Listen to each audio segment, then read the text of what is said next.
நண்பர்களுக்கு வணக்கம். இந்த வீடியோவில் டிஎன்பிஎஸ்சி குரூப் 1 பேப்பரில் இருக்கக்கூடிய aptitude and mental ability test 25 கேள்விகளை இப்போ நான் முழு தீர்வுகள் கொடுக்க போகிறேன். நான் இப்போது சால்வ் பண்ணக்கூடிய கேள்விகள் 2019ஆம் ஆண்டு கேட்கப்பட்ட கேள்விகள். இப்போ 2020 நடக்க வேண்டிய குரூப் 1 தேர்வு அது நடக்காமல் ஒத்தி வச்சுட்டாங்க. இப்போ ஜனவரி 2021 ஜனவரி முதல் வாரம் 2021 நடக்கலாம், இந்த பரீட்சை நடக்கலான்னு அப்படின்னு இப்போதைக்கு சொல்லியிருக்காங்க. இப்போ இதில் இந்த 200 கேள்விகள் பார்த்தீங்கன்னா 25 கேள்விகள் ஆப்டிடியூட் அண்ட் மென்டல் எபிலிட்டி. அது பார்த்தீங்கன்னா ஒரு 10ஆம் வகுப்பு 8ஆம் வகுப்பு அந்த அளவு தான் கேள்விகள் இருக்கும். இதில் நம்ம எதிர்பார்க்கக்கூடிய கேள்விகள் எந்தெந்த தலைப்பிலிருந்து வரும் அப்படின்னா, இந்த மீன் மீடியன் மோடு, இந்த மாதிரி ஸ்டாட்டிஸ்டிக்ஸ் சம்மந்தப்பட்ட கேள்விகள் எதிர்பார்க்கலாம். அப்புறம் இந்த அர்த்தமெட்டிக் ப்ராக்ரெஷன், அதாவது எண் கணித முன்னேற்றம், அந்த மாதிரி தலைப்புகள், தலைப்புகள் கேள்விகள் எதிர்பார்க்கலாம். அப்புறம் எல்சிஎம், ஹெச்சிஎஃப், டிவிசிபிலிட்டி, அப்புறம் சதவிகிதம், வட்டி, கூட்டு வட்டி, அந்த தலைப்புகளில் எதிர்பார்க்கலாம். அப்புறம் அல்ஜிப்ரா எனக்கூடிய இயற்கணிதம், அதில் ஃபார்முலா வச்சு இப்போ A² - B² ஃபார்முலா, இல்லை A³ + B³ ஃபார்முலா, இந்த மாதிரி A + B² இந்த மாதிரி ஃபார்முலாக்கள் அடிப்படையான கேள்விகள் வரலாம். அப்புறம் வால்யூம் ஏரியா, அதாவது பரும அளவு, பரப்பளவு, இது சம்மந்தப்பட்ட கேள்விகள் வரலாம். அப்புறம் time, speed, distance, time and work. வழக்கமாக எல்லா ஆப்டிடியூட் சம்மந்தப்பட்ட ஆப்டிடியூட் கேள்விகள் வரக்கூடிய எக்ஸாமில் வரக்கூடிய கேள்விகளும் வரலாம். இப்போ நம்ம கேள்விகளுக்குள்ளே போகலாம். முதல் கேள்வி 7 மாணவர்களுக்கான தின செலவு. ஓகே, இப்போ இதில் என்ன கேட்டிருக்காங்க அப்படின்னா, இடைநிலை அளவை, அதாவது மீடியன் கேட்டிருக்காங்க. இப்போ நம்ம இதை என்ன பண்ணணும் அப்படின்னா, உள்ளதுலேயே சிறிய நம்பர், அதாவது 22லேருந்து ஆரம்பித்து சின்னதுலேருந்து பெருசு நம்ம எழுதிட்டு போகணும். 22 என்னென்ன நம்பர் கொடுத்துருக்காங்க, 22, 23, 26, 28, 40, 42, 43. இப்போ இதில் சரியாக இடையில் அமைந்த நம்பர், அதாவது மொத்தம் 7 எண்கள் உள்ளன. அதில் 4வது எண், ஏன்னா 7 ஒரு வரிசையில் 7 எண்கள் இருக்கும்போது அது 4வது எண் தான் சரியாக இடையில் அமைந்த எண். அதுதான் இப்போது இதுக்குண்டான பதில். இது ஒற்றைப்படை எண்களாக இருக்கில், அதாவது அந்த மொத்த எண்ணோட எண்ணிக்கை ஒற்றைப்படையாக இருக்கும்போது நடுவில் இருக்கக்கூடிய நம்பர். இதே இரட்டைப்படையாக இருந்தது, இதே ஒரு 8 நம்பர் இருந்ததுன்னா இடையில் இருக்கக்கூடிய 2 நம்பர், அதாவது 4, 5 ரெண்டையும் சேர்த்து கூட்டிட்டு அதை 2ஆல் வகுக்கணும். அதுதான் இடைநிலை அளவை அப்படின்னு சொல்லக்கூடிய மீடியன். அப்போது இதில் 28 தான் அதுக்குண்டான பதில், சரியாக இடையில் அமைந்த நம்பர் கீழிருந்து மேலாக எழுதும்போது. அடுத்த கேள்வி, முதல் 10 பகா எண்களின் வீச்சு. பகா எண்ணுன்னா பிரைம் நம்பர். அப்போது இந்த பகா எண்களுக்கு 2 ஃபேக்டர்ஸ், சரியாக 2 ஃபேக்டர்ஸ் மட்டும்தான் இருக்க முடியும். அப்போ அதோட குறைந்தபட்ச நம்பர் 2. 2, 3, 5, 7, 11, 13, 17, 19, 23, 29. 29 தான் 10வது பகா எண், 10th பிரைம் நம்பர். சரிங்களா? அப்போது வீச்சு அப்படின்னா ரேஞ்ச். அப்போது அதிகபட்ச எண் மைனஸ் குறைந்தபட்ச எண், அது ரெண்டுக்குள்ள வித்தியாசம், அதிகபட்சம் குறைந்தபட்சம், அது ரெண்டுக்குள்ள வித்தியாசம் 27. அதுதான் அதற்குண்டான பதில். அடுத்த கேள்வி, ஒரு வகுப்பில் மாணவர்கள் முதலமைச்சர் நிவாரண நிதிக்கு 4224 ரூபா கொடுக்குறாங்க. அது என்ன சொல்கிறாங்க அப்படின்னா, இப்போது அந்த வகுப்பில் நம்ம ஒரு n மாணவர்கள் இருக்காங்க அப்படின்னு நம்ம வச்சுக்கிட்டோம் அப்படின்னா, n, x, நீங்கள் எந்த வேரியபிள் வேணாலும் எடுத்துக்கலாம். அவங்க ஒவ்வொருத்தரும் தலைக்கு n ரூபாய் கொடுக்குறாங்க. சரிங்களா? அப்போது அதோடைய n × n அது வந்து 4624. அப்போது என் ஸ்கொயர் வந்து 4624னா இதை வந்து நீங்கள் வந்து இப்போ அவங்க கேட்டிருக்கிறது என்ன, என்னோட வேல்யூ கேட்டிருக்காங்க. இதை வந்து நீங்கள் வந்து எப்பவும் எப்படி வந்து ஸ்கொயர் ரூட் கண்டுபிடிப்போமோ அந்த மாதிரி நீங்கள் கண்டுபிடிச்சிக்கலாம். சரியா? இல்லை இப்போ ஒரு வழி என்ன அப்படின்னா, இதை வந்து நம்ம இதில் உள்ள ஃபேக்டர்ஸ் நம்ம இப்போ இது வந்து ஒரு ஸ்கொயர் நம்பர் அப்படின்னா இதை 4ஆல் வகுக்கலாம், மறுபடியும் 4ஆல் வகுக்கலாம். 289 17 square. So 17 square into 4 square, அதுதான் நம்பர். அது வந்து என் ஸ்கொயர். அதே என் எடுத்துக்கிட்டோம், அப்போ என் நமக்கு வேணும்னா என் வந்து 17 இன்ட்டு 4 68. இப்போது நமக்கு பதில் கிடச்சிருச்சு. இது இன்னொரு விதமாக சால்வ் பண்ணலாம் அப்படின்னா, இப்போ இது வந்து எதுக்கு நான் இப்போ இந்த ரெண்டாவது மெத்தட் எதுக்கு அப்படின்னா, இந்த கேள்வியுடைய ஷார்ட்கட் கிடையாது அது. ஆனால் வேறு ஏதாவது கேள்விகளுக்கு வந்து இது ஒரு எளிமையான ஒரு சொல்யூஷனாக இருக்கலாம். இப்போ வந்து நம்ம இதோட கடைசி எண், இந்த நம்பரோட கடைசி எண் 4 அப்படிங்கிறத வச்சு இதோடைய ஸ்கொயர் ரூட் வந்து 2லையோ 8லையோ முடியலன்னு சொல்லலாம். அதே மாதிரி இதோடைய கடைசி 2 எண்களை வைத்து நம்ம இதோட ஸ்கொயர் ரூட்டை வந்து கண்டுபிடிக்க வாய்ப்பு இருக்குது. இப்போ இந்த 24 முடியக்கூடிய மிக சிறிய ஸ்கொயர் நம்பர் என்ன? 18. 18 ஸ்கொயர் வந்து 324. அப்போ நம்ம என்ன சொல்லலாம் அப்படின்னா, 18 ஸ்கொயர் 50 மைனஸ் 18 எவ்வளோ? 32. 32 ஸ்கொயர் 50 ப்ளஸ் 18 68. 68 square 100 minus 18 82.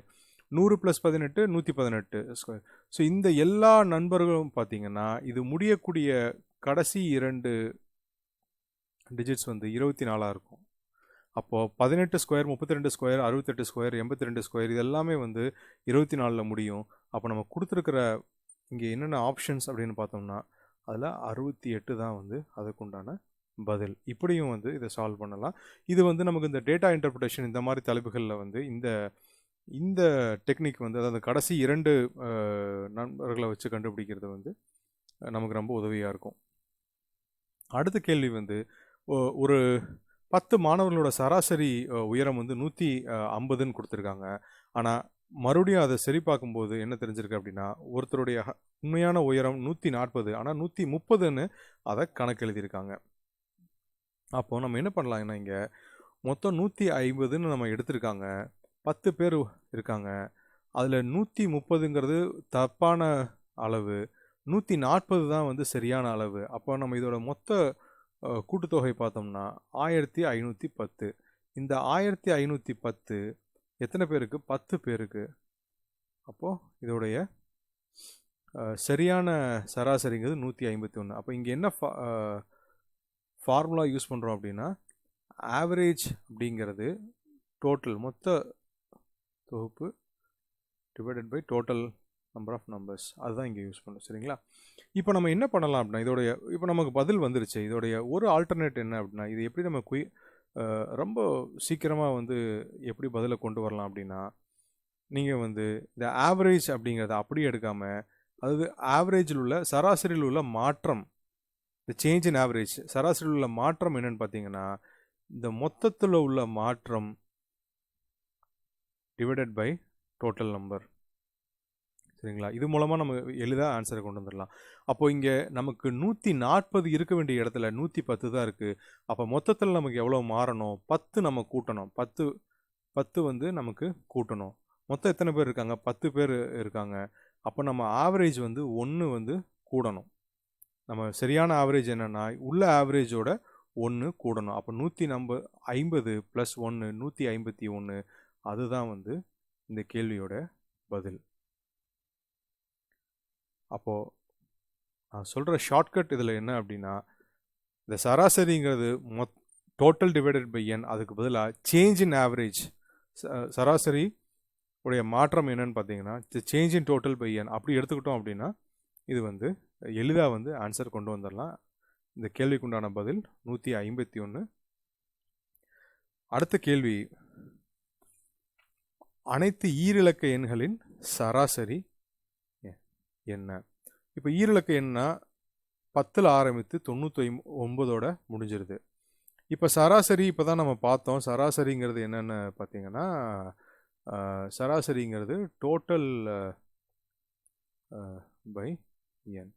அப்போது இது வந்து பார்த்திங்கன்னா, இது ஒரு ஈரிலக்க எண் 10லேருந்து 99ங்கும்போது இது வந்து ஒரு அரித்தமெட்டிக் ப்ராக்ரெஷன்னு சொல்லலாம். அதாவது எண்கணித முன்னேற்றம். சரிங்களா? அப்போது இதில் உள்ள நமக்கு ஃபார்முலா என்னன்னு பார்த்தீங்கன்னா, மொத்த எண்களின் கூட்டு தொகை அப்படிங்கிறது சம் ஆஃப் என் நம்பர்ஸ் வந்து என்னென்னு பார்த்தீங்கன்னா n/2 into first term. Okay, அதாவது முதல் இதுவும் கடைசி இதுவும் நம்ம வந்து எடுத்துக்கலாம். அப்போது இதோடைய சராசரி பார்த்தீங்கன்னா சம் ஆஃப் n/n. அப்போது இதில் வந்து n டிவைட் பண்ணோம்னா அப்போது நமக்கு வந்து ரொம்ப ரொம்ப சாதாரணமாக வந்து இது நம்ம நேரடியாகவே வந்து இந்த பதில் எடுத்துடலாம். முதல் எண் கூட்டல் கடைசி எண் அது ரெண்டையும் சேர்த்துட்டு 2ஆல் வகுக்கணும். அப்போது 10 கூட்டல் 99 அதை 2ஆல் வகுக்கணும். 109 2 54.5. அப்போ இந்த கேள்வியை கேட்ட உடனே நீங்கள் என்ன பண்ணணும்? இதை பார்த்த உடனே 10 கூட்டல் 99 அதை கூட்டினா 109, அதை வந்து 2ஆல் வகுக்கிறீங்க 54.5. அதுதான் வந்து இந்த கேள்விக்கான விடை. அவ்வளோதான். இது வந்து இந்த ஃபார்முலா வந்து நான் வந்து உங்களோட புரிதலுக்காக எக்ஸ்பிளைன் பண்ண ஒழிய அந்த ஸ்டெப்பு வந்து நமக்கு தேவையில்லை. நமக்கு தேவை ஒரே ஸ்டெப்பு தான். 10 கூட்டல் 99 அதை 2ஆல் வகுக்கணும். அவ்வளோதான். அடுத்த கேள்வி குவாட்ராட்டிக் ஈக்குவேஷன், அதாவது இருபடி சமன்பாடுன்னு சொல்லலாம்.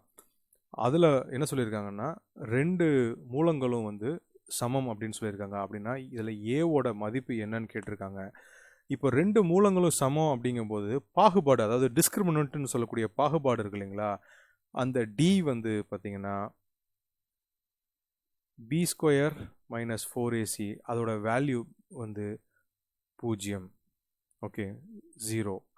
அப்போது இதில் ஒரு இருபடி சமன்பாடு எடுத்துட்டிங்கன்னா அதை நம்ம எப்படி எழுதலாம்னா ax² + bx = c அப்படின்னு எழுதலாம். அதுதான் வந்து இங்கே ax² - bங்கிறது அப்போ 28 ஆகும், -28 ஆகும், சிங்கிறது 49 ஆகும் இருக்குது. அப்போ இதை நம்ம எப்படி எழுதலாம் அப்படின்னா, இதில் b²ங்கிறதுனா b²னா 28 × 28 அதில் மைனஸை வந்து விட்டுடலாம். -4 × a வந்து நம்ம இனிமேல் தான் கண்டுபிடிக்கணும். சியோட மதிப்பு பார்த்திங்கன்னா 49. இது வந்து சைக்கிள். அப்போ நம்ம எப்படி எழுதலாம்னா 28 × 28 வந்து எதுக்கு சமம்னா இதுக்கு சமம். இந்த 49ல் 7 இருக்குது. அப்போ இங்கே ஒரு 7 எடுத்துட்டா இது 4 ஆயிரும். இங்கே ஒரு 7 நம்ம எடுத்துட்டோம்னா இங்கே வந்து இது 4 ஆயிரும். இந்த 4 எடுத்துடலாம். அப்போது நமக்கு என்ன கிடைக்கிது? ஏவோட மதிப்பு வந்து 4ன்னு கிடைக்கிது. Option D. அதுதான் வந்து இந்த கேள்வியோட பதில். அடுத்த கேள்வி மறுபடியும் வந்து இப்போ அதாவது நம்ம இந்த கேள்வித்தாளுடைய முதல் கேள்வியே வந்து பார்த்திங்கன்னா மீடியன், அதாவது இடை நிலை, அதை கண்டுபிடிக்கிறதா இருந்தது. இப்போ மறுபடியும் அதே கேள்வியை வந்து கேட்டிருக்காங்க. அங்கே வந்து 7 நம்பர் இருந்தது, இங்கே அதுக்கு பதிலாக 8 நம்பர் கொடுத்துருக்காங்க. அப்போ நம்ம மறுபடியும் சிறுசிலிருந்து பெருசாக நம்ம வந்து வரிசைப்படுத்தலாம். அங்கே சரியான இடை நம்பரை எடுத்துட்டோம். இங்கே என்ன பண்ணலாம் அப்படின்னா இந்த 2 இடை நம்பர், ஏன்னா 8 நம்பர் இருக்கிறனால இரட்டைப்படை எண்ணாக இருக்கிறனால 18 கூட்டல் 20 2 இடை நம்பர் 18 20 / 2 மன்னிக்கணும் 2. அப்போது அதோடைய மதிப்பு 19. Answer option D. சரிங்களா? அடுத்த கேள்வி ரொம்ப நேரடியான கேள்வி. அதாவது 2 இலக்க எண் அப்படின்னு சொல்கிறாங்க. இதில் இது தெளிவாக என்ன சொல்லிட்டாங்க, 10ஆம் இட இலக்க எண்ணை போல் இருமடங்காக உள்ளது அப்படின்னு சொல்லிட்டாங்க. அப்போது நீங்கள் கொடுத்துருக்கிற ஆப்ஷன்ஸை பார்த்தீங்கன்னா இப்போ இது 10ஆம் இலக்க எண்ணை போல் இருமடங்கு இருக்கா? இல்லை, இதுவும் இல்லை, இதுவும் இல்லை, இது மட்டும்தான் பதில். அப்போ இதோட நீங்கள் இந்த கேள்விக்கு பதில் சொல்லிடலாம். அவ்வளோதான். ஒரே செகண்டில் அந்த முதல் வரியை படித்தோன்னே இந்த கேள்விக்குண்டான பதிலை கொடுத்துட்டு நீங்கள் அடுத்த கேள்விக்கு போயிடணும். சரிங்களா? இப்போது ஒருவேளை இந்த மாதிரி ஒரு நம்பர் இல்லாமல் ஒன்றுக்கும் அதிகமான நம்பர் அந்த மாதிரி இருந்தால் என்ன பண்ணலாம், இல்லை நமக்கு வந்து இந்த ஆன்சர் சாய்ஸஸ் வந்து கொடுக்காத பட்சத்தில் நம்ம என்ன பண்ணலாம் அப்படின்னு பார்க்கலாம். அப்போது இந்த கேள்விக்குண்டான விடையை நம்ம ஏற்கனவே கொடுத்தாச்சு. இது வந்து வெறும் வந்து ஒரு ஒரு அறிதலுக்காக நம்ம வந்து இதோடைய மாற்று வழிமுறைகள் என்னென்ன இந்த இந்த பதிலை நம்ம கொண்டு வர்றதுக்கு அப்படின்னு வந்து நம்ம பார்க்க போகிறோம். சரிங்களா? அப்போது ஒரு இரட்டை இலக்க எண்ணை வந்து நம்ம எப்படி எழுதலாம்னா 10x + y அப்படிங்கிற இதில் எழுதலாம். அதை நம்ம திருப்பி எழுதணும் அப்படின்னா அது வந்து 10y + x அப்படின்னு எழுதலாம். அப்போ இந்த நம்பருக்கும் இதோடைய ஒரிஜினல் நம்பருக்கும் உண்டான வித்தியாசம் தான் வந்து இவங்க இந்த கேள்வியில் கொடுத்துருக்கக்கூடிய 27. அப்போது நம்ம அதை திருப்பி போட்டால் வரக்கூடிய எண் வந்து அதாவது ஒரிஜினலான எண்ணை விட 27 அதிகமாக இருக்குது. அதுதான் நான் வந்து இங்கே ஈக்குவேஷனாக எழுதியிருக்கேன். அப்போ நமக்கு என்ன கிடைக்குதுன்னா 9y - 9x 27. அப்போது y - x வந்து 3 நமக்கு கிடைக்குது. அப்போது நமக்கு முதல்ல என்ன ஒரு இது கிடைக்குது, இன்னொரு இது பார்த்திங்கன்னா எக்ஸ் அப்படிங்கிறது ஒய்யை விட 2 மடங்கு அப்படின்னு சொல்லிடுறாங்க. சரிங்களா? இப்போ இது ரெண்டையும் நம்ம எடுத்தோம் அப்படின்னா எக்ஸோட வேல்யூ 3ஆகவும் ஒய்யோட மதிப்பு 6ஆகவும் நமக்கு கிடைக்கும்.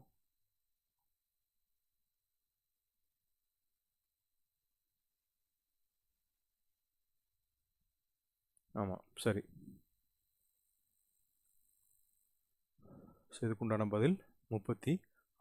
இந்த ரெண்டாவது மெத்தடுங்கிறது ஒரு அறிதலுக்காக சொன்னதான ஒழிய, ஆனால் நேரடியாக நம்ம வந்து ஆன்சர் சாய்ஸை வச்சு நேரடியாக பதில் சொல்லிடலாம். இப்போ அடுத்த கேள்வி, இந்த கேள்வியும் அப்படி தான். நம்ம வந்து ஆன்சர் சாய்ஸை வச்சு நேரடியாக பதில் சொல்லிடலாம். இங்கே என்ன சொல்கிறாங்க, 40% ஆண்கள் 40%ன்னா 100க்கு 40 பேர், அதாவது இந்த ஊரில் இருக்கக்கூடிய 100க்கு 40 பேர் ஆண்கள் அப்படிங்கும்போது மொத்த ஜனத்தொகை வந்து 32,000 அப்படிங்கும்போது என்ன ஆகுதுன்னா 12,800 ஆண்கள் இருக்காங்க. இங்கே கொடுத்துருக்க பதில்களில் ஒரே ஒரு பதில் மட்டும்தான் வந்து 12,800 ஆண்கள் இருக்குது. ஸோ அதுதான் மிகச்சரியான பதில். இதோட நம்ம அடுத்த கேள்விக்கு போயிடலாம். ஆனாலும் நம்ம வந்து அதை வந்து நம்மளுடைய பதிலை வந்து உறுதிப்படுத்திக்கணும் அப்படின்னு நினச்சோம் அப்படின்னா என்ன பண்ணலாம் அப்படின்னா, மொத்த ஜனத்தொகை 100%, அதில் வந்து ஆண்கள் 40, பெண்கள் வந்து 25, அப்போது குழந்தைகள் வந்து நம்ம வந்து எக்ஸ் அல்லது சின்னு வச்சுக்கலாம். அப்போது அதோடைய வேல்யூ வந்து பார்த்திங்கன்னா 35%. அப்போது இந்த 32,000ல் 35%, அதாவது 100க்கு 35 பேர் அப்படிங்கும்போது இந்த 32,000ல் எவ்வளோ அப்படின்னு பார்த்தீங்கன்னா 11,200 பேர் குழந்தைகள். சரிங்களா? அதோட அந்த கேள்வி முடிஞ்சது. இதெல்லாம் நேரடியாக நம்ம பதில் சொல்லிடலாம். அடுத்த கேள்வி, 15, 21, 27 ஆகிய 3 எண்களால் மீதியின்றி வகுக்கப்படும் மிகப்பெரிய 4 இலக்க எண். இப்போது இது வந்து ஒரு எளிமையான கேள்வி தான், ஆனால் கொஞ்சம் நீளமாக வந்து இருக்கும். இப்போ வந்து நம்ம 15, 21, 27 அப்படிங்கும்போது அதோடைய ஃபேக்டர்ஸ் என்னென்னு பார்ப்போம். இது வந்து 15ங்கிறது என்னங்க, 3 × 5. 21ங்கிறது 3 × 7. 27ங்கிறது நம்ம வந்து 3³ அப்படின்னு சொல்லலாம். சரிங்களா? அப்போது நமக்கு கிடைக்கக்கூடிய அந்த நம்பர் வந்து அந்த 4 இலக்க எண் வந்து ஏஏன்னு எடுத்துக்கிட்டோம் அப்படின்னா அது வந்து 5ஆல் முழுசாக வகுப்படணும், 7ஆல் வகுக்க முடியணும், அதே மாதிரி 27ஆல் வகுக்க முடியணும். இப்போது நம்ம இதில் உள்ள இந்த கடைசி யூனிட் டிஜிட், ஓகே, நம்ம அதை பார்த்தோம் அப்படின்னாலே நமக்கு தெரிஞ்சிடும் இந்த நம்பர் வந்து 5ஆல் மீதியின்றி வகுக்க முடியாதுன்னு நமக்கு தெரியும். சரிங்களா? ஏன்னா ஒரு நம்பர் வந்து 5ஆல் வகுக்கணும் அப்படின்னா அதோட கடைசி டிஜிட், அதாவது யூனிட் டிஜிட் வந்து அது 5லேயோ இல்லை 0லேயோ முடியணும். அப்போ அது போயிடுது. அதே மாதிரி அடுத்து நம்ம என்ன பண்ணலாம் அப்படின்னா, இப்போ 27ன்னு எடுத்துக்கிட்டோம். இப்போ 7 வந்து அது இப்போ நம்ம உடனே அதுக்கு போக வேண்டாம். இப்போ 7 எடுத்துக்கிட்டோம் அப்படின்னா, ஒரு 27 எடுத்துக்கிட்டோம் அப்படின்னா ஒரு நம்பர் வந்து முதல்ல 27ஆல் வகுக்கணும் அப்படின்னா அது 3ஆல் வகுக்கணும். 3ஆல் வகுப்படணும், 9ஆல் வகுப்படணும், இதெல்லாம் இருக்குது. அப்போது அதில் இந்த நம்பர் இந்த 3வது ஆப்ஷன் பார்த்தீங்கன்னா, இந்த 9 கூட்டல் 8 கூட்டல் 4 கூட்டல் 5 இது வந்து 26ஆ இருக்குது. அப்போ இதோட இந்த தனித்தனி எண்களை ஒவ்வொரு இலக்கத்தையும் நம்ம வந்து சேர்த்தோம் அப்படின்னா 26 வருது. அப்போது இந்த நம்பர் வந்து 3ஆல் வகுப்படாது. அப்போது இந்த ஆப்ஷன் சியும் வந்து வெளியேற்றிடுறோம், ஆப்ஷன் ஏவும் வெளியேற்றிடுறோம். இப்போ நம்ம மீதம் இருக்கக்கூடிய 2 இதுதான். இப்போ இந்த 2 இதில் அதிகபட்சம் நம்ம எந்த எண்ணோ அதை நம்ம எடுத்துக்குவோம். ஏன்னா அவங்க கேட்டிருக்கிறது என்னென்னா மிகப்பெரிய எண் தான் கேட்டிருக்காங்க. அப்போ இந்த 2ல் வந்து இதுதான். அப்போது நம்ம இந்த நம்பரை எடுத்துக்கிட்டு இது வந்து 3ஆல் வகுப்படும், 9ஆல் வகுப்படும். ஏன்னா நம்ம ஒவ்வொரு இலக்கத்தையும் கூட்டி பார்த்தாலே நமக்கு தெரிஞ்சிடும். அப்போது நம்ம இதை வந்து 9ஆல் வகுக்கலாம். அப்போ 9ஆல் வகுத்தோம்னா இது 1050. மறுபடியும் 3ஆல் வகுக்கலாம், 350. அப்போ 9ஆலையும் அதற்கு பிறகு 3ஆலையும் வகுப்படுது. அப்படிங்கும்போது அது 27ஆல் வகுப்படுதுன்னு சொல்லிடலாம். இந்த 1050 நம்ம இந்த 350 அது வந்து நமக்கு தெரியும் 7 × 50. அப்போது இது 7ஆலையும் வகுப்படும், 5ஆலையும் வகுப்படும். அப்போது இதுதான் நமக்கு பதில். நமக்கு இந்த ஆப்ஷன் வந்து நமக்கு தேவையில்லை. ஏன்னா அந்த ஆப்ஷன் எப்படி பார்த்தாலும் இது இந்த 9450 விட அது வந்து ஒரு ஒப்பீட்டில் சிறிய எண் தான். அதனால் அது நமக்கு பதில் கிடையாது. ஆப்ஷன் பி தான் வந்து அதற்குண்டான பதில். இப்போ வந்து உங்களுக்கு அதை தெரிஞ்சுக்கணுன்னு ஆர்வமாக இருந்ததுன்னா அந்த ஆப்ஷன் டியில் கொடுத்துருக்கூடிய நம்பருமே வந்து பார்த்திங்கன்னா அது 15ஆல் 21ஆல் 27ஆல் வகுப்படக்கூடிய நம்பர் தான். ஆனால் இங்கே வந்து பார்த்திங்கன்னா நமக்கு கேட்ட கேள்விக்கு உண்டான பதில் வந்து சரியான பதில் வந்து பி 9450. அடுத்த கேள்விக்கு போகலாம். அடுத்த கேள்வி வந்து எல்சிஎம் ஹெச்சிஎஃப் கொடுத்துருக்காங்க. ஒரு 2 பாலினாமியல்ஸ், அதோடைய எல்சிஎம் ஹெச்சிஎஃப் கொடுத்துருக்காங்க. இப்போ ஒரு பாலினாமியல், அதாவது பல்லுறுப்புக்கோவைன்னு சொல்லக்கூடிய பாலினாமியல், அது வந்து x² + 1 அப்படின்னா இன்னொன்று என்ன அப்படின்னு கேட்டிருக்காங்க. இப்போ இந்த இடத்துல வந்து நம்ம வந்து ஃபார்முலாவுக்கு போயிடும். இது வந்து ஒரு அல்ஜிப்ரா, இயற்கணிதம் அந்த கேள்வியாக நம்ம எடுத்துக்காமல் இது வந்து ஒரு நம்பர்ஸில் கேட்கப்பட்ட, ஒரு எல்சிஎம் ஹெச்சிஎஃப்ல கேட்கப்பட்ட கேள்வியாக பார்ப்போம். இப்போ வந்து 2 நம்பர்கள் ஏபின்னு 2 நம்பர் இருக்குன்னா அதை நம்ம பெருக்கணும்னா அதை கிடைக்கக்கூடிய இது வந்து பார்த்திங்கன்னா அது வந்து அதோடைய ப்ராடக்ட் வந்து நீங்கள் அதே 2 நம்பர்களுடைய எல்சிஎம், அதே 2 நம்பருடைய ஹெச்சிஎஃப், அதோடைய ப்ராடக்ட்ஸும் ரெண்டும் சரிசமமாக இருக்கும். அப்போது இங்கே கொடுத்துருக்க நம்பரில் இது ஹெச்சிஎஃப் வந்து x × 1, எல்சிஎம் வந்து x⁴ - 1, இது வந்து இந்த x² + 1 × அந்த இரண்டாவது டேர்ம். சரிங்களா? இப்போது இந்த x⁴ - 1 அதை வந்து நம்ம x² + 1 × x² - 1 அதை அப்படி எழுதலாம். அப்போது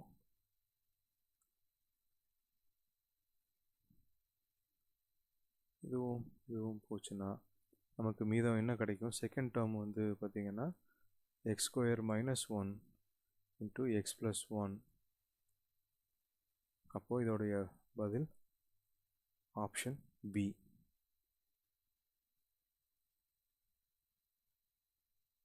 அடுத்த கேள்வி மீப்பெரு பொது வகுத்தி, அதாவது ஹெச்சிஎஃப் கேட்டிருக்காங்க.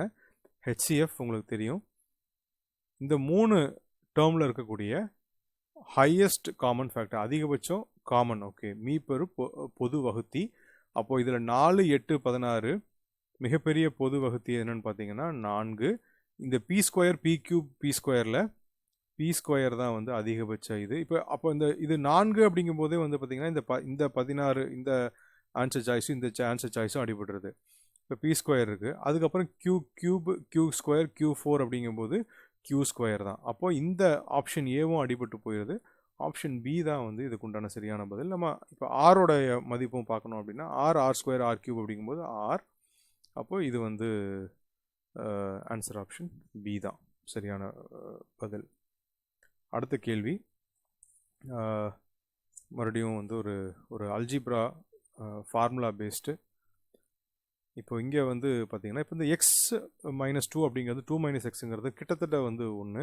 இந்த 2 மைனஸ் எக்ஸில் ஒரு மைனஸை நம்ம மல்டிப்ளை பண்ணோம்னா அது எக்ஸ் மைனஸ் 2வாக மாற்றிடலாம். ஸோ இப்போ முதல்ல நம்ம அதை செய்யலாம். எக்ஸ் மைனஸ் எக்ஸ் கியூப் இது ப்ளஸ்ஸாக இப்போது நியூமரேட் மேலே கீழே ரெண்டுமே வந்து மைனஸை மல்டிப்ளை பண்ணுவோம் சரிங்களா. அப்போ இது என்ன ஆகும் அப்படின்னா இது வந்து x cube x minus 2 minus 8 by x minus 2வாக மாறிடும். அப்போது இதை கீழே எழுதுகிறேன் எக்ஸ் மைனஸ் 2 மேலே வந்து எக்ஸ் கியூப் மைனஸ் 8. இப்போ 8ங்கிறது பார்த்திங்கன்னா 2 கியூப். அப்போ நம்ம எப்படி எழுதலாம் a cube minus b cube ஃபார்முலாவை நம்ம உள்ளே கொண்டு வரலாம்.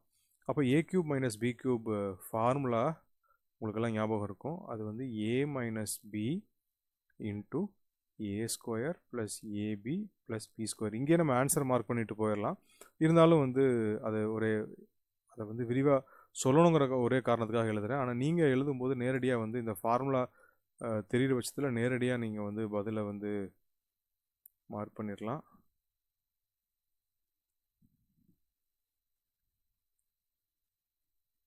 எக்ஸ் மைனஸ் 2 இதில் போச்சுன்னா X square plus 2x plus 4, அதாவது ஆன்சர் சாய்ஸ் பி.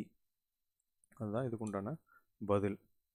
அடுத்த கேள்வி m by m plus 1 plus 1 by m plus 1 plus 1 by m square minus 1. அதாவது இந்த m ஸ்கொயர் மைனஸ் 1 அப்படிங்கிறது A square minus B square. A square minus B square நமக்கு தெரியும். அது வந்து A plus B into A minus B. Okay, அப்போ நம்ம இதை எப்படி எழுதலாம்? இந்த டினாமினேட்டருடைய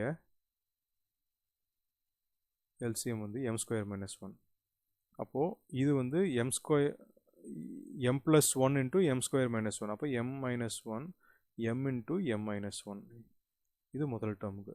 ரெண்டாவது டேர்முக்கு மறுபடியும் m plus 1 into m minus 1. அப்போது இது 1 இன்ட்டு m மைனஸ் 1. மூணாவது டேர்ம் வந்து அந்த டினாமினேட்டரும் இதில் உள்ள டினாமினேட்டரும் ஒரே தான். அப்போது இது 1ன்னு எழுதிக்கலாம். இப்போ இதை வந்து நம்ம சுருக்கணும் அப்படின்னா m square minus m plus m minus 1 plus n. அப்போது இந்த 1 அடிபட்டுரும், இந்த m அடிபட்டுரும். இப்போ நமக்கு கடைசியாக என்ன மிச்சம் இருக்குது? m square divided by m square plus 1. மன்னிக்கிறோம், m square minus 1. m square divided by m square minus 1. ஏன்னா இங்கே m ஸ்கொயர் மைனஸ் 1 தான் இருக்குது. அப்போது அதுதான் இதுக்கு ஆப்ஷன் டி, அதுதான் இந்த கேள்விக்கு உண்டான பதில். அடுத்து இப்போ இந்த கேள்வி பார்த்தீங்கன்னா நேரியல் சமன்பாடுன்னு சொல்லக்கூடிய லீனியர் ஈக்குவேஷன், ரெண்டு லீனியர் ஈக்குவேஷன், அதாவது ரெண்டு நேரியல் சமன்பாடு கொடுத்துருக்காங்க. ரெண்டு அன்னோன் வேரியபிள். ஓகே, ஸோ வேரியபிள்னால் மாறின்னு சொல்லலாம் இல்லைங்களா. ஸோ ரெண்டு வேரியபிள், ரெண்டு லீனியர் ஈக்குவேஷன் கொடுத்துருக்காங்க. அதை வந்து நம்ம எப்பவும் எப்படி எடுத்துக்கிட்டு அதில் மதிப்பு கண்டுபிடிச்சி கொண்டு போவோமோ அதே மாதிரி இதுலேயும் கொண்டு போகலாம். அதுக்கு நம்ம எப்படி கொண்டு போகலாம் அப்படின்னா, இந்த ரெண்டு வேரியபிளில் ஏதோ ஒரு வேரியபிளை வந்து ரெண்டையும் சரிசமமாக கொண்டு வந்து அதை வந்து நம்ம வந்து அது கூட்டியோ கழித்தோ நம்ம வந்து அதை வந்து வெளியேற்றிட்டு இன்னொரு வேரியபிளுக்கு உண்டான வேல்யூவை நம்ம கொண்டு வரலாம். அப்போ நம்ம என்ன பண்ணலாம்னா, இந்த பியை வந்து சரி சமமாக கொண்டு வரலாம் ரெண்டு சமன்பாட்லையும் அப்படின்னா நம்ம என்ன பண்ணலாம்னா இதை வந்து 5ஆல் வந்து மல்டிப்ளை பண்ணலாம். அப்போ இது என்ன ஆகும்னு 15a ப்ளஸ் 20b 110 ஆயிடுது சரிங்களா. இது வந்து என்னென்னா இதை வந்து 4ஆல் வந்து பெருக்கலாம். 4ஆல் பெருக்கணும் அப்படின்னா 32a minus 20b equal to minus 16 ஆயிடுது. அப்போது இது ரெண்டையும் கூட்டணும் அப்படின்னா என்னாகும்? இது 47a ஈக்குவல் டு 94 ஆயிடுது. அப்போ ஏவோட வேல்யூ 2, இந்த வேல்யூவை வந்து நம்ம முதல் சமன்பாடு அல்லது ரெண்டாவது சமன்பாடு எதில் போட்டாலும் சரி என்னாகும் அப்படின்னா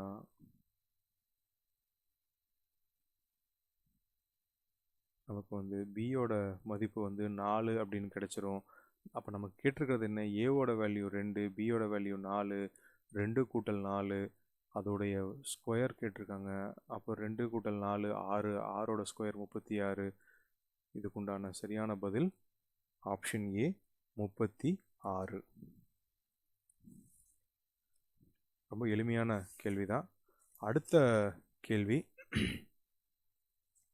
இது வந்து நம்ம மறுபடியும் நேரடியாக வந்து சொல்லக்கூடிய மாதிரி ஒரு பதில் தான். இப்போ ஆரஞ்சு மஞ்சள் கனசதுரம்னா கியூபு, ஆரஞ்சு மஞ்சள் இதோடைய வந்து விகிதம் கேட்டிருக்காங்க. இப்போ ஆரஞ்சு பார்த்தீங்கன்னா 8,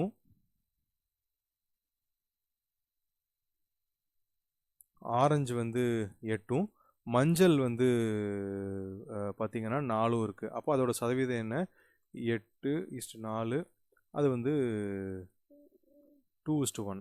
சரிங்களா?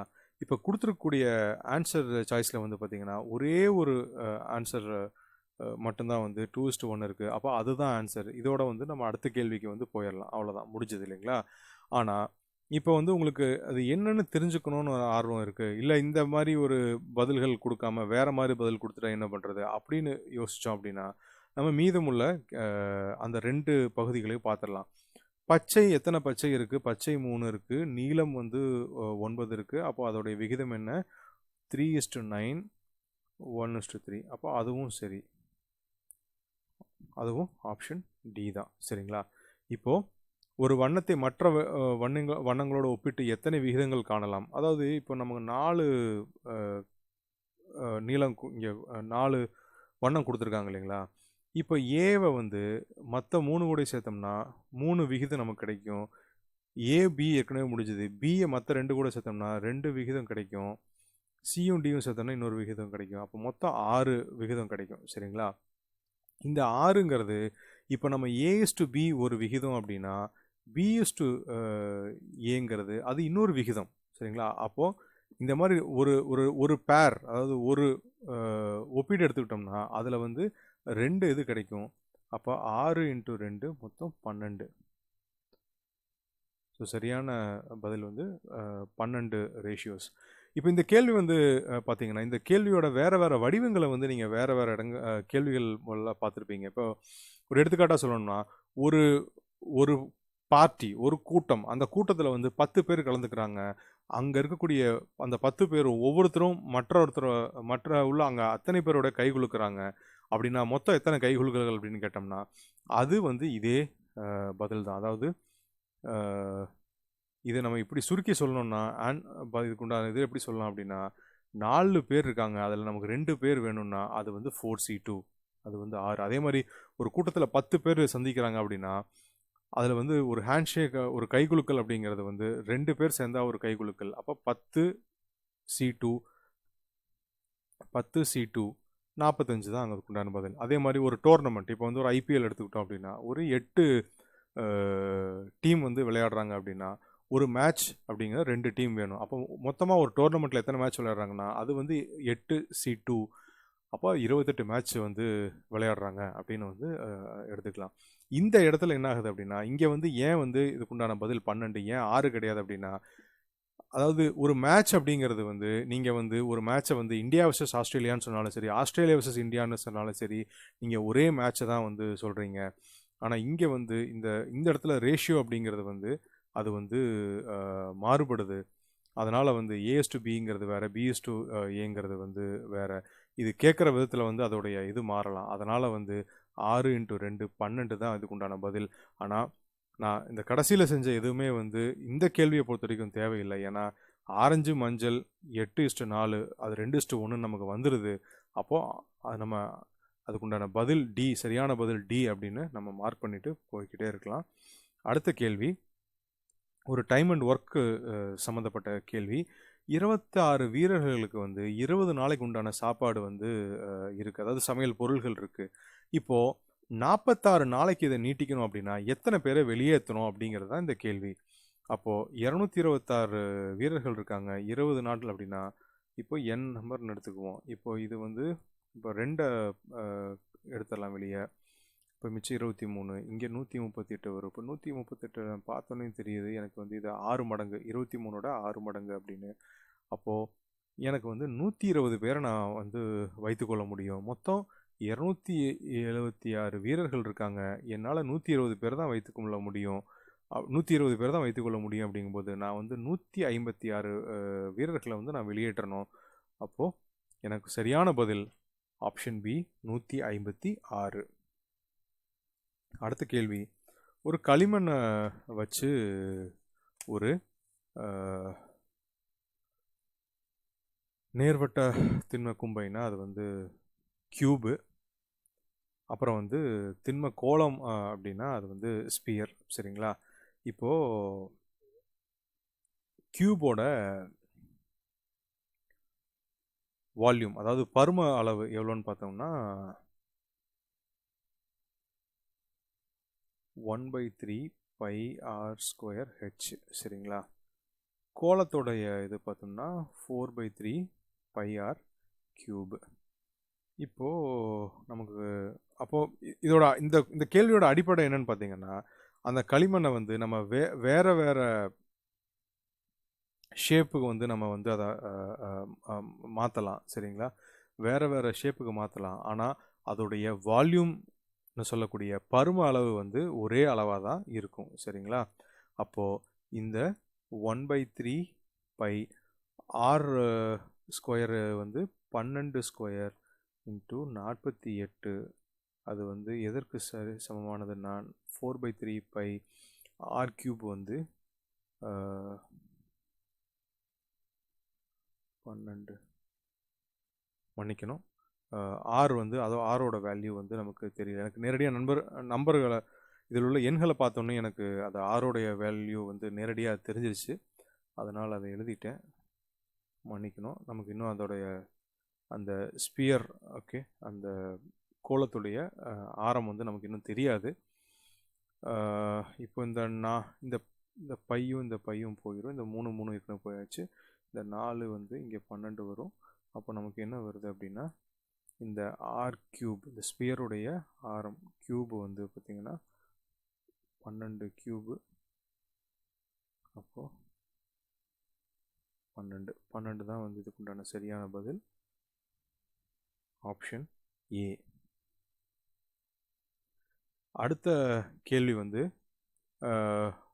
ஒரு பலூனு, அது வந்து ஒரு ஸ்பியர் ஷேப்பில் இருக்குது. அதை வந்து 3 சென்டிமீட்டர் உள்ள பலூன், 3 சென்டிமீட்டர் ஆரம், அதாவது ரேடியஸ் உள்ள பலூனை அதை வந்து 9 சென்டிமீட்டராக வந்து ஊதி பெருசாகிறாங்க. இப்போது உங்களுக்கு வந்து இப்போது இந்த r1/r2 வந்து 1/3, அதாவது இங்கே வந்து என்னென்னா இது 3, இது 9 அப்படின்னா இது வந்து 1/3 இல்லைங்களா? அப்போது இதோட பரும அளவு வால்யூம் அப்படின்னு பார்த்தீங்கன்னா பரும அளவு வந்து பார்த்தீங்கன்னா கியூப் வந்துடுதாங்க. அப்போது இது வந்து r1³/r2³, அவ்வளோதான் இதோட பதில். அப்போது 1³/3³, 1/27. ஆப்ஷன் சி தான் சரியான பதில். இப்போ இதை வந்து நம்ம அதை இழுத்து கொண்டு போகிறது அப்படின்னா நம்ம வந்து அதை சுற்றி வளைச்சு ஃபார்முலாலாம் வந்து எழுதி அதுக்கு வந்து நம்ம வந்து பதிலை கொண்டு வரலாம். எப்படி அப்படின்னா, இப்போ வந்து 4/3 πr வந்து என்னங்க, இது வந்து 3 டிவைடட் பை 4/3 π, ஓகே, இது வந்து ஆரம் வந்து 9. இப்போ இது எல்லாம் வந்து அடிச்சு போயிடும். அப்போ இது வந்து 3³ வந்து 27, 9³ வந்து 729. அப்போ இது 1/20. அதே பதில் தான், மறுபடியும் அதே பதில் தான் வருது. அது இந்த மாதிரி இப்போ இந்த பரும அளவு இந்த வால்யூம் இந்த மாதிரி ஒரு 3 டைமென்ஷனல் இதுக்கு வரும்போது நம்ம நேரடியாகவே வந்து இப்போ r1/r2 அதை எடுத்துக்கிட்டு அதை வந்து r1³/r2³ அப்படிங்கிற மாதிரி நம்ம எழுதிடலாம். இப்போ இது வந்து 1/3 அப்படின்னா இது 1/27 இருக்கும். ஸோ ஆப்ஷன் சி தான் வந்து அதுக்கு உண்டான சரியான விடை. அடுத்த கேள்வி, 2 வட்டம் இருக்குது. இந்த 4 சென்டிமீட்டர் விட்டம் அப்படிங்கிறது டயமீட்டர். அப்போ அதோடைய ரேடியஸ் ஆரம் வந்து பார்த்திங்கன்னா 2 சென்டிமீட்டர். சரிங்களா? அதாவது இந்த சர்க்கிளை வந்து பல விதமாக வைக்கலாம். ஒன்று வந்து இந்த கான்சென்ட்ரிக் சர்க்கிள்னு சொல்லக்கூடிய இந்த ரேடியஸ் வந்து அதாவது இந்த சென்டர் பாயிண்ட் மையம் அப்படிங்கிறது வந்து 2 வட்டத்துக்கும் ஒரே மையம் இருக்கலாம். இல்லை நம்ம வந்து அதிகபட்ச அந்த மையங்களுக்கு மத்தியில் வந்து அதிகபட்ச தூரம் வேணும் அப்படின்னா அந்த ஒரு சின்ன வட்டத்தை வந்து நம்ம எவ்வளோ தூரம் நவுத்தி கொண்டு போக முடியுமோ அது வந்து ஒரு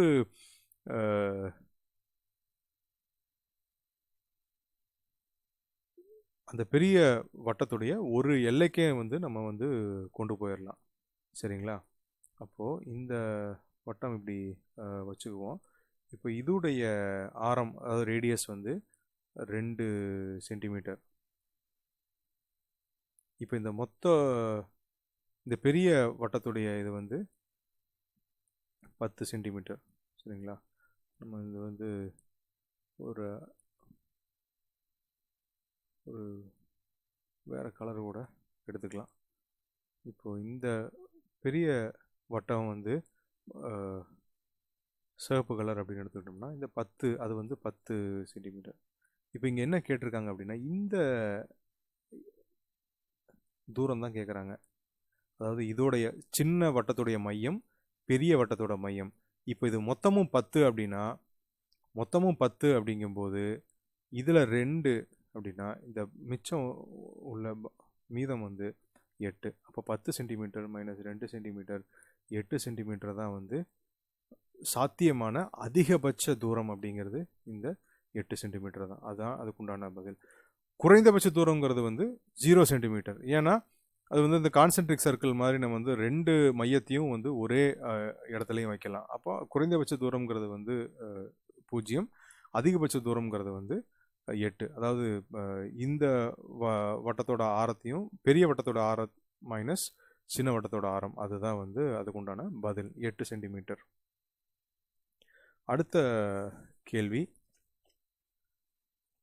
ஒரு முக்கோணத்தின் முனைகள் இருக்குது. இந்த பரப்பளவில் பாதி காண்க. இப்போது இதுக்கு வந்து என்ன ஃபார்முலா யூஸ் பண்ணணும்னு உங்கள் எல்லாருக்குமே தெரியும். இந்த ஃபார்முலா எழுதுறதுக்கு கொஞ்சம் நீளமாக இருந்தாலும் இதை வந்து எளிமையாக வந்து ஞாபகம் வச்சுக்கலாம். அந்த மாதிரியான ஒரு ஃபார்முலா தான் இது.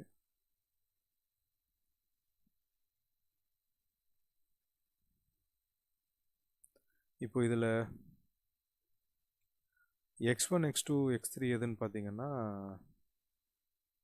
இது x1 இது y1 இது x2 இது y2 இது x3 இது y3. இப்போ ஃபார்முலாவில் அந்த மதிப்பெல்லாம் எடுத்து போட்டோம்னாலே நமக்கு பதில் வந்து வந்துடும். இது 1 into 1 minus 3 plus 3 into 3 minus 1 plus 1 into 1 minus 1.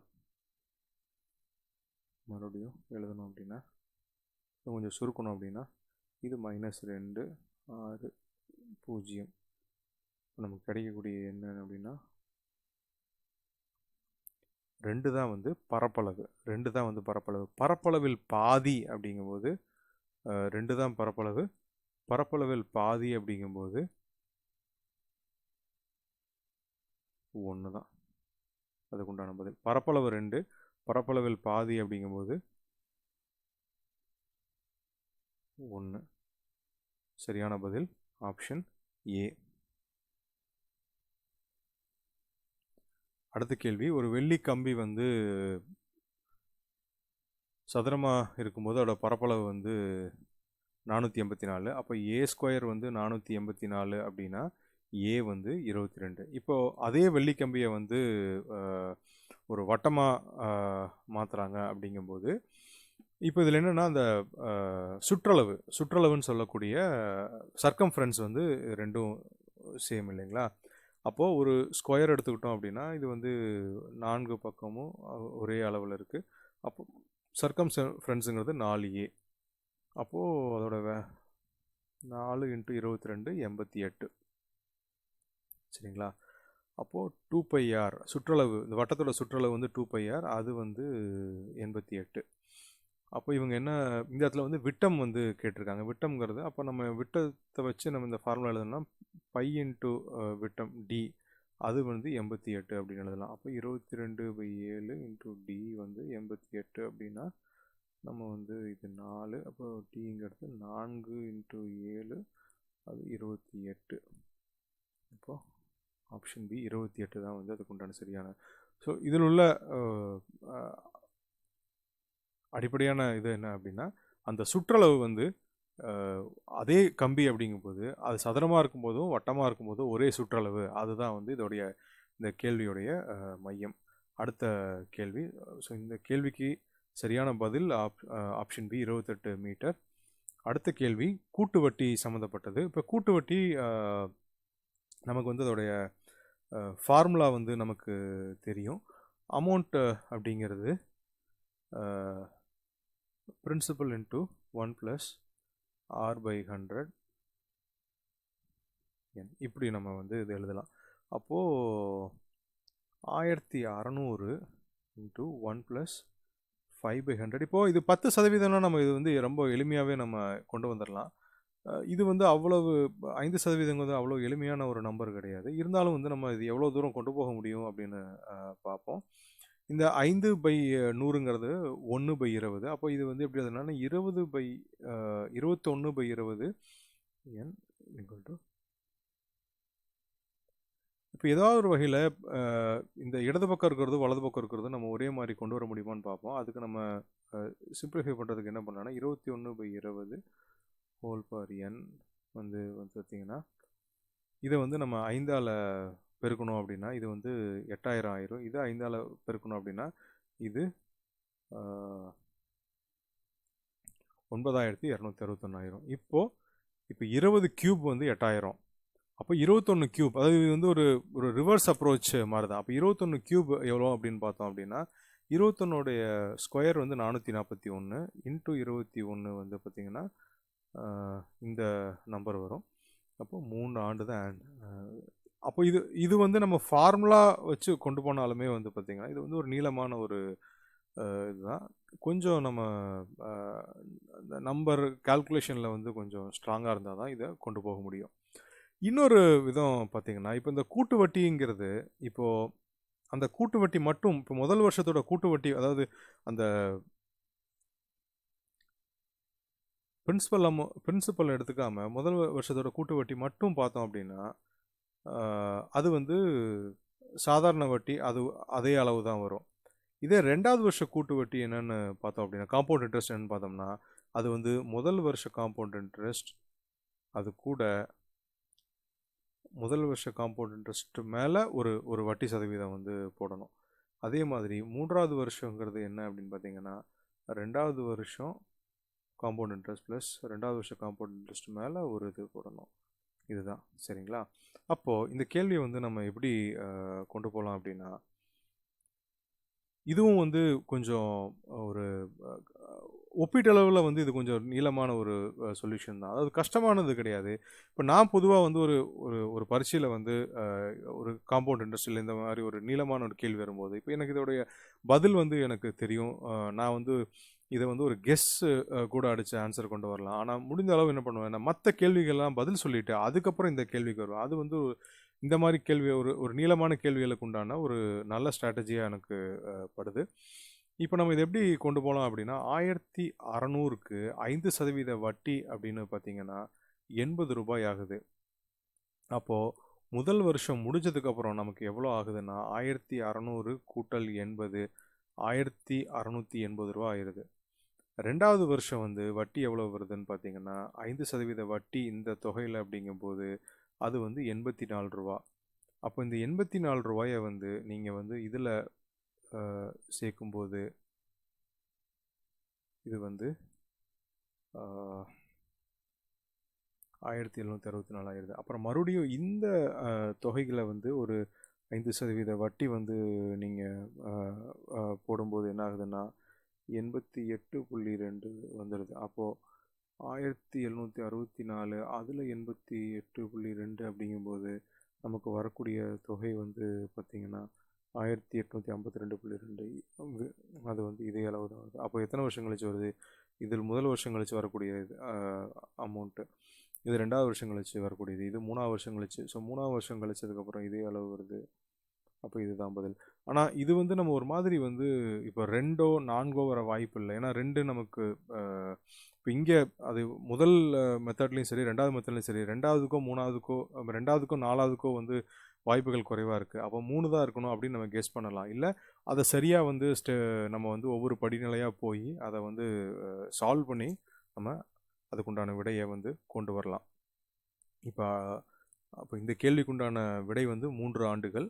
அடுத்த கேள்வி, இது வந்து இந்த கோடிங் டீகோடிங்கில் வந்து ரொம்ப நேரடியான கேள்வி. கொஞ்சம் சிக்கலான கேள்விகள் தான் பொதுவாக கேட்பாங்க. ஆனால் இந்த வருஷம் வந்து பார்த்திங்கன்னா ரொம்ப நேரடியாகவே கேட்டுட்டாங்க. இப்போ காடுங்கிறது 1 2 3னா ஜியோட வேல்யூ 1, ஓவோட வேல்யூ 2, டியோட வேல்யூ 3, அப்படி தான் நேரடியாக இருக்குது. கேட் வந்து 4 5 6 அப்படின்னா, இப்போ இங்கே டாக் அப்படிங்கிறது என்ன ஆயிரும்? அது ரிவர்ஸ் ஆயிரும். அப்போ 3 to 1 ஆயிரும். கேட்டில் ஏடிங்கிறது 4 5 ஆயிடுது. ஜியோட வேல்யூ 1ன்னு நம்ம ஏற்கனவே தெரியும். ஆனால் இப்போ பார்த்தீங்கன்னா இந்த ஆன்சர் சாய்ஸஸை பொறுத்த வரைக்கும் 4 ஆன்சர் சாய்ஸ்லையுமே ஒரே மாதிரி தான் இருக்குது. அப்போ நம்ம எப்படி சரியான இதை கொண்டு வர்றது? இப்போது இங்கே வந்து இப்போது ஈங்கிற ஆல்ஃபபெட்டும் ஈங்கிற ஆல்ஃபபெட்டும் காமன். ஆனால் இங்கே வந்து 8 வருது, 9 வருது, வேறு நம்பர் வருது. அப்படி வர வாய்ப்பில்லை இந்த கோடிங் டீகோடிங்கில். இந்த பர்டிகுலர் கோடிங் டீகோடிங்கில் அப்படி வர வாய்ப்பில்லை. அதனால் அந்த ஆப்ஷன் அவுட்டு, இந்த ஆப்ஷன் அவுட்டு. அப்போ நமக்கு இந்த 2 இதுதான் பாக்கி இருக்குது. அதில் சிங்கிறது இப்போ 4ங்கிறது வந்து பார்த்திங்கன்னா சியை குறிக்குது. அப்போது இது நமக்கு உண்டான சரியான பதில் கிடையாது. ஏன்னா 4ங்கிறது வந்து சியை குறிக்கும்போது அது வர வாய்ப்பில்லை. அப்போ 7 தான் வாய்ப்பு இருக்குது. அப்போ 7 வந்து ஈயை குறிக்குது. அப்போது இதுக்குண்டான விடை வந்து ஆப்ஷன் டி. அதுதான் வந்து இதுக்குண்டான சரியான விடை. அடுத்த கேள்வி, 6ஆல் வகுப்பக்கூடிய 3 இலக்க இயல் எண். 3 இலக்க இயல் எண் 3 டிஜிட் நம்பருங்கிறது 100ல் ஆரம்பித்து 999ல் முடியுது. மொத்தம் வந்து 900 எண்கள். 900 எண்களில் வந்து 6ஆல் வகுப்படக்கூடிய என்னென்னா 150 எண்களை சொல்லலாம். அவ்வளோதான் இதுக்கு உண்டான பதில். இல்லை இதை வந்து ஒரு அர்த்தமெட்டிக் ப்ராக்ரெஷன் கொஷினாக இதை வந்து நம்ம பார்த்தோம் அப்படின்னா என்ன பண்ணலாம் அப்படின்னா, அதாவது இந்த கடைசி எண் அப்படிங்கிறது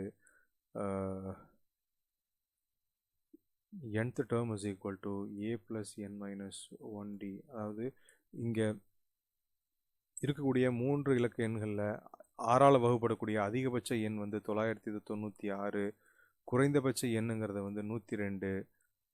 இந்த மாதிரி எத்தனை நண்பர்கள் இருக்கலாம்? காமன் டிஃப்ரென்ஸ் வந்து 6.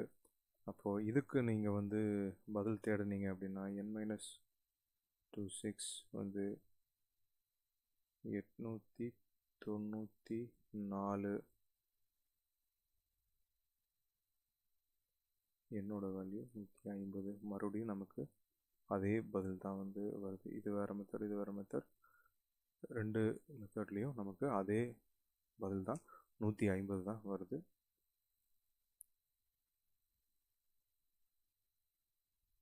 கடைசி கேள்வி, லீப் வருடம். இப்போது சாதாரண வருஷம்னு பார்த்தீங்கன்னா 365 நாள், அதில் 52 கம்ப்ளீட் வீக்ஸ், ஓகேங்களா, 52 முழுமையான வாரங்கள் கூட வந்து ஒரு எக்ஸ்ட்ரா நாள் இருக்கும். அந்த ஒரு நாளை வந்து நம்ம ஆட் டேன்னு சொல்கிறோம். அப்போ அதுக்கு என்ன ஒரு நம்ம இன்டர்பிரிட்டேஷன் பண்ணலாம் அப்படின்னா, ஒரு நாள் வந்து ஒரு வியாழக்கிழமையில் வந்து தொடங்குது அப்படின்னா, ஒரு வருஷம் வந்து ஒரு வியாழக்கிழமையில் தொடங்குது அப்படின்னா அது வந்து முடியறதும் வியாழக்கிழமையில் முடியும். அப்போது அந்த சாதாரண வருஷத்தில் 53 வியாழக்கிழமைகள் இருக்கும். 53 வியாழக்கிழமைகள் இருக்கும். சரிங்களா? அதே வந்து நீங்கள் வந்து ஒரு லீப் வருடம்னு எடுத்துக்கிட்டிங்கன்னா, லீப் வருடத்தில் 366 நாள், அதில் 52 முழுமையான வாரங்கள் கூட 2 எக்ஸ்ட்ரா டேஸ் இருக்கும். அந்த 2 எக்ஸ்ட்ரா டேவை ஆட் டேன்னு சொல்கிறோம். 2 ஆட் டேன்னு சொல்கிறோம். சரிங்களா? இப்போது நம்ம வந்து ஒரு ஒரு ஒரு ஒரு வருஷங்கிறது வந்து அது 7 நாட்களில் வந்து எந்த நாட்களில் வேணாலும் ஆரம்பிக்கலாம் இல்லைங்களா? அப்போது நம்ம வந்து ஒரு ஞாயிற்றுக்கிழமையிலிருந்து ஆரம்பிப்போம். இப்போ ஒரு நாள் வந்து ஞாயிற்றுக்கிழமை வந்து ஆரம்பிச்சது அப்படின்னா, இப்போ வந்து அது வந்து ஒரு ஒரு சண்டே ஞாயிற்றுக்கிழமை ஆரம்பிக்குது அப்படின்னா, அந்த வருஷம் வந்து